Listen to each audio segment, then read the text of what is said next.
You are looking at Julian's pronunciation guide, where we look at how to pronounce better some of the most mispronounced words in the world, like this other curious word. But how do you say what you're looking for today?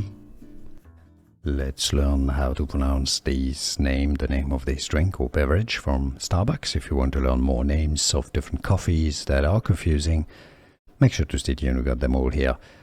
Iced caramel.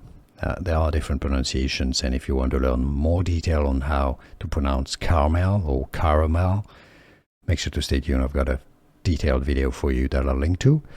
Frappuccino, that's your Italian pronunciation, or in English, frappuccino. So, iced caramel frappuccino.